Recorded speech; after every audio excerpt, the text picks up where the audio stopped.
The first thought that crossed my mind when I woke up was that my throat was a bit sore. I tried speaking, but found that I couldn't. That's because there was something in my throat, something hard. I looked around and realized I was in a hospital room with tubes and wires connected to various parts of my body. I also discovered a cast had been placed on my left arm, and I could feel the bandages on my face. What the hell's going on? I wondered. How long have I been here? What happened to me? I tried moving but found it difficult. The door to my room opened, and a nurse came in to check on me. She looked at my chart and checked my vitals, then left the room. A few minutes later, she was back with what I presumed was a doctor. He also checked my vitals and flashed a light in my eyes. After he finished humming and hawing, he spoke to the nurse, and the two of them removed the tube that had been placed down my throat. That explained why I couldn't talk earlier. "Welcome back to the land of the living, Mr. Neely," the doctor said, standing up. That was me, by the way. Jackson Neely, or Jack to my friends. I tried talking, but my throat and lips were too dry. The nurse gave me an ice chip, and I sucked on it until it melted. Then she gave me another. "How long?" I managed to croak. "You've been here for 10 days, Mr. Neely," the doctor said. "You had some swelling on your brain, and we put you in a coma to let your head heal. You took quite a blow to the head. You also suffered a broken arm." He turned to the nurse. "Why don't you call Mrs. Neely and let her know her husband is awake?" he said. I shook my head when he said that. "No," I told him. He looked at me, concerned. "Why not?" "She's the reason I'm here," I said as I sucked on another ice chip. "I see," the doctor said. "Perhaps we should contact the police then." I nodded my head. "Yes, and a divorce attorney." The doctor laughed at that. "We'll get the police for you. In fact, there's already been a detective asking us about you. You'll have to find your own divorce attorney, though." I nodded my head. "Thanks anyway," I told him. He chuckled, then ordered the nurse to take me down for x-rays. When I was wheeled back into my room, a man wearing a trench coat came in and introduced himself. "Detective Mel Green, Metro PD," he said as he flashed a badge. "You feeling good enough to talk for a few minutes?" "Yes," as I took a sip of water. He sat down next to my bed, pulled out a pad and an audio recorder. He set the recorder on the tray in front of me and turned it on. "I hope you don't mind if I record this." "No, not at all," I said. He spoke into the recorder to mark the date, time, and location of the interview, then turned to me. "Okay, Mr. Neely, tell us what happened." Well, I had just got home after spending a couple of days in Pittsburgh with a client. I had finished the visit a day early and wanted to get home to be with Julie, my wife. When I got home, I saw a strange card in the driveway. I figured that she was maybe having company, one of the girls from her office. I parked in the driveway and went into the house. Most of the house was dark, but I saw light coming from upstairs, and I heard moaning. I had a pretty good idea what was going on, but I went upstairs anyway. That's when I saw them, Julie and some guy, having sex in my bed. I couldn't believe what I was seeing. Well, I stepped into the room and yelled out. They stopped and looked at me like I was an alien or something. The guy was surprised. I went after him. I was gonna belt him in the mouth, but he beat me to the punch. Literally, he hit me square in the face. Once. That was the biggest fist I had ever seen in my life. The next thing I know, I'm waking up here. "Aha," Detective Green said. "Did you recognize the man with your wife?" "No, I've never seen him before." "Did you know your wife was having an affair?" he asked. I suspected something was going on, but I wasn't sure. "Wait a minute," I added. I just remembered. There are cameras set up in the house. I hired a private investigator just before my last trip. I wanted to find out if my wife was cheating on me. He wired up the house for audio and video just before I left. Everything was supposed to be saved to a cloud server. I never got a chance to check when I got home. It's probably still there. Detective Green opened his bag and pulled out a laptop. "Think you can access that from here?" he asked. "I think so. I have the credentials written down on the back of a card he gave me. It should still be in my wallet." The detective went to the small wardrobe in the room and pulled my wallet out of the back pocket of my trousers. I looked through it and found the card. "Here it is," pulling the card out. I handed the wallet back, and he tucked it inside my back pocket. "Angus McGregor," Detective Green said, reading the name on the front of the card. "Is that your PI?" "Yes, it is. He's the one who called 911. The detective said. "From what I was told, he gave officers a statement, then followed the ambulance here and gave the hospital your insurance information. Have you spoken to him yet?" "Yes," Green said. "Told me he found you on the floor at the foot of your stairs, then called 911. No one else was in the house at the time he found you." "Let's see what the video shows us," he added as he fired up his laptop and connected to the hospital's Wi-Fi. Once connected, he swung the laptop around so I could log in. I typed in the information Julius had written on the card and was presented with a directory listing of videos. I selected the video corresponding to the time I was at the house and hit play. The video began as Julie, my soon-to-be ex-wife, entered the living room through the front door, followed by a very large, muscular, bald-headed man. "Do you recognize that man?" Mel asked. "He's the one who hit me. I've never seen him before that day, though." We continued watching the video. After looking around the room, Julie turned to the man and gave him a hot kiss. "Come on," she told him. "Let's go upstairs and finalize our deal." The big man sneered. "Let's do it," he said. They walked up the stairs, and the video ended shortly afterward. I remembered Julius telling me the cameras were motion-activated, so I went back to the directory and double-clicked on the next one in the list. That video started with Julie and the two-legged mountain walking into the bedroom. Julie walked to her side of the dresser, opened one of the drawers, and pulled out a thick envelope. She handed it to the man, who pulled out a huge wad of cash. He quickly counted it, then put it back in the envelope. "Half now, half when the job is done," Julie said, just as we agreed. Holy crap, I thought. Was she paying this guy to kill me? He sneered as he looked her over. "Well, sweet cheeks, what do you say we seal this little deal?" he asked. Julie smiled as she looked him over. Then she started undressing. Soon, she was naked before him. The man took his clothes off, and the two of them embraced one more time before getting on the bed. "Which side does your husband sleep on?" he asked. "Why?" she asked in response. "That's the side I want to screw you on," he told her. She giggled and pointed to the side closest to the door. "He sleeps right there," she said. "Good," pulling the covers back. "Go on, get over there." "You're so wicked," she said. We watched as the two of them had sex on my side of the bed. That's when I walked in and caught them. "What the hell is going on here?" I yelled in the video. The two cheaters stopped screwing long enough to take a look at me. Julie had a smirk on her face as the big man stood up. I watched myself charge the much bigger man as he stood, but he pulled back with one fist and caught me right in the middle of my face, causing me to fall down instantly.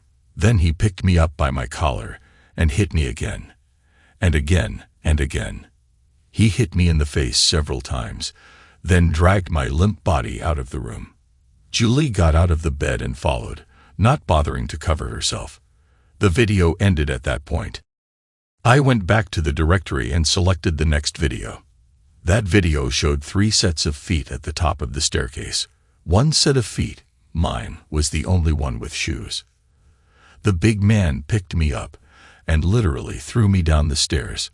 My body lay still at the bottom of the staircase. "Is he dead?" Julie asked. "Don't know," the man said. "Want me to finish him off right now?" "Not in my house. I don't want to have to clean any more of his blood than I have to. Let him lay there. Maybe he'll do us both a favor and die," the man said. "Even if he doesn't, I can come back and finish the job.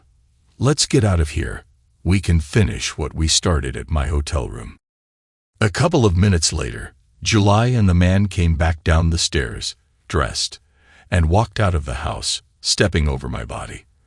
The video ended shortly thereafter. Out of curiosity, I checked the next video and opened it up. In that one, Angus was seen coming inside the house.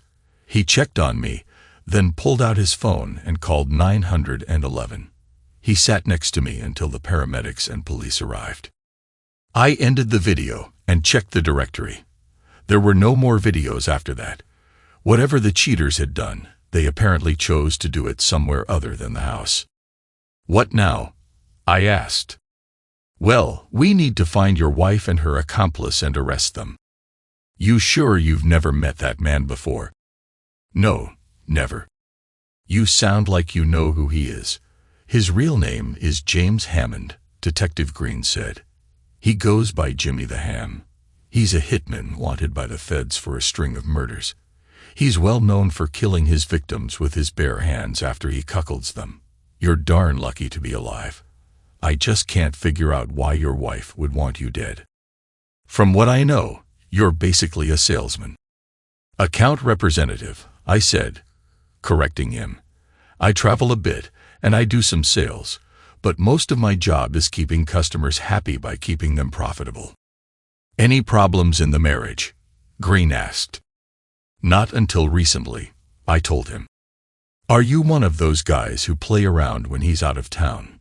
Nell asked. You mean, do I cheat on my wife? Heck no. You think I'd cheat when I have that at home waiting for me? You saw her. Would you be out chasing women with that at home? No, can't say that I would, Green said. So, revenge is out as a motive. Tell me, do you have a life insurance policy? Yes, I have $1 million policy through my work. Pays double in the event of an accident. And your wife is the beneficiary of that? Green asked. Yes, but there's more. What's that? He asked. I won a lottery prize not too long ago. $3 million after taxes. I was going to surprise July with a cruise for our anniversary. Did she know about the money? Green asked. I told her I had won, but I didn't tell her how much we won, though. I normally handle all our finances, so I didn't think she would find out about it since she rarely looks at the bank statements. So, if something were to happen to you, she could potentially walk away with as much as $5 million, right? Green asked. I suppose so, I said after giving it a bit of thought. You think she'd really kill me for money? One of the oldest motivations known to man, Green said. Darn, why don't you log into your account and see how much you have left, he suggested. I did and found that July had made 3 withdrawals of $5,000 over the last 12 days. The rest was still in the account. While you're here, why don't you go ahead and cancel any joint credit cards you may have? Once you're done, I'll make a call and put a temporary freeze on the account, just until we have her in custody, he suggested. I followed his suggestion and canceled our joint credit cards and reported her ATM card as stolen. When I finished, he made a call to get an order freezing Julie out of the account. Any idea where your wife is now? He asked when he finished. I shook my head. No idea, ordinarily. I'd say that she would normally be at home this time of day, but I really don't know. Angus might know. Your PI? Mel asked. I nodded my head. Yeah. Give him a call, he said, handing me his cell phone. We've been playing phone tag the last few days, so he'll be expecting a call from me anyway. I took the phone and dialed Angus' number. He answered after the second ring. McGregor, he said when he answered. Angus, this is Jack Neely. Jack, you're awake, Angus said. Thank God. I was so worried. This isn't your phone, though. No, Detective Green is with me in the hospital. Even better, he said. I've been trying to get in touch with him, but we keep missing each other. Angus, do you know where Julie is? I asked. Yes, put me on speaker, and I'll tell both of you. I put the phone on speaker and set it on the tray in front of me. This is Detective Green, the detective said. Can you hear me okay, Mr. McGregor? Of course, Angus said. And call me Angus, please. Mr. McGregor was my father. We all got a chuckle out of that. So where is Mrs. Neely now? Mel asked. She's at the international airport, and she just purchased a ticket for Chicago. The plane doesn't leave for 4 hours, though, so you should have enough time to apprehend her. What about James Hammond? Green asked. Is he with her? Not now, Angus said, but from what I've learned, he's set to meet her there in the next couple of days. Okay, Green said. Angus, you keep your eye on her. I'll make a call and have her apprehended. Will do, Angus said before ending the call. Detective Green called his partner and instructed him to get an arrest warrant for Julie. Then he made another call and put an APB, all points bulletin, out for Hammond. By the time he finished, the doctor came back into the room. How long is Mr. Neely going to be here? Mel asked. Probably a few more days yet. He's healing just fine. But he took a pretty bad beating, you know. Yes, I can see that, Mel said. I'm going to arrange for a couple of officers to stand guard over him while he's here, if that's all right. That's all right with me, so long as they don't get in the way, the doctor said.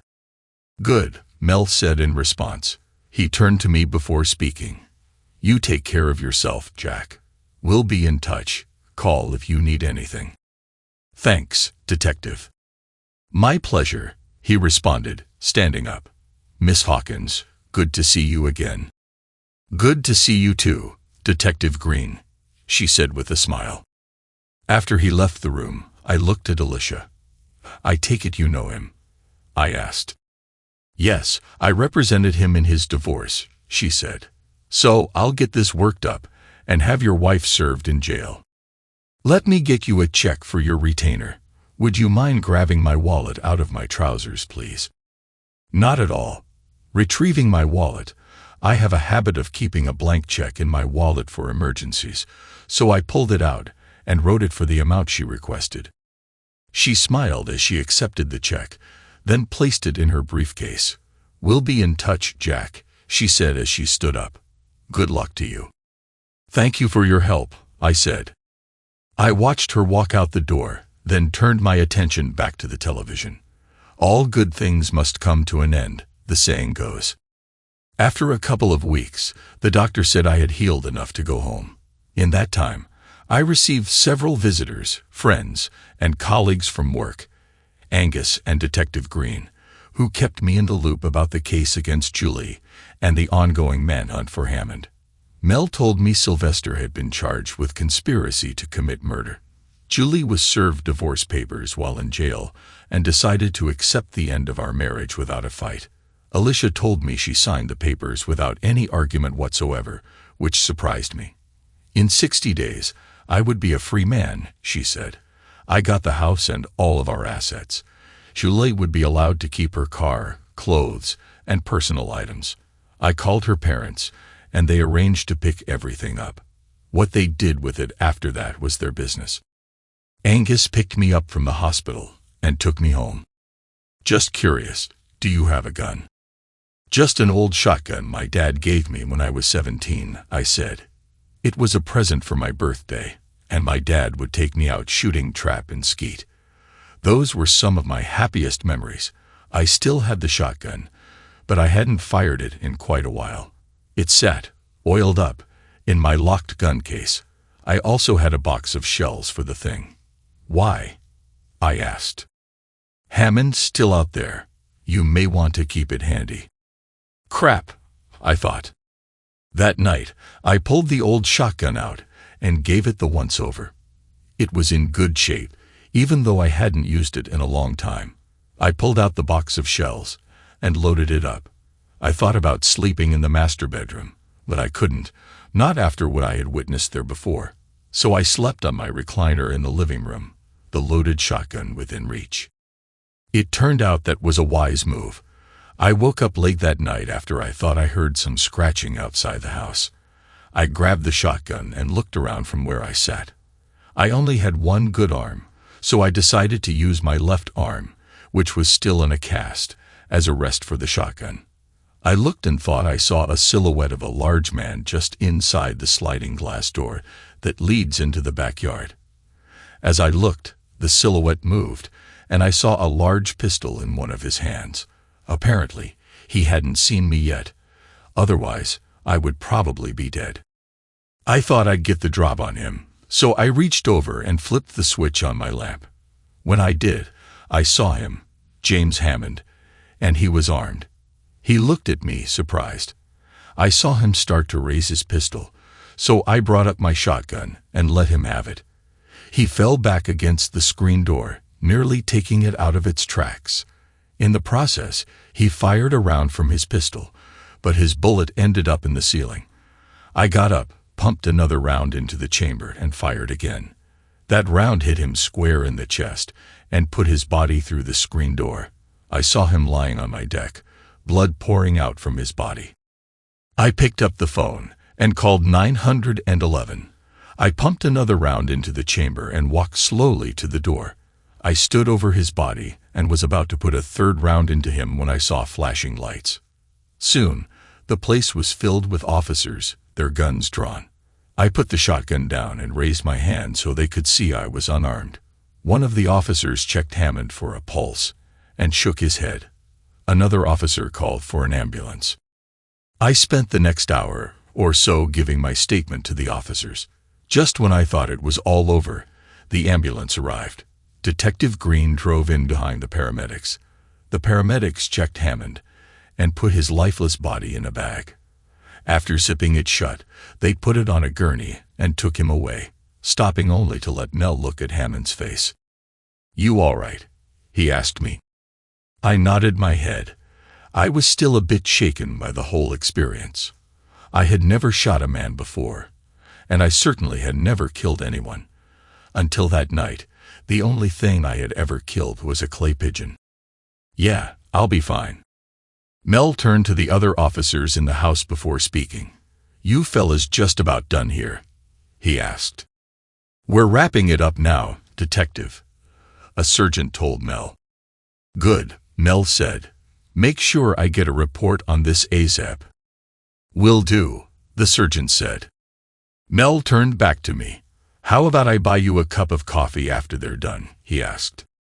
"Yeah, that sounds good. Let me go throw something on. I don't think they'd care for me to come in my pajamas."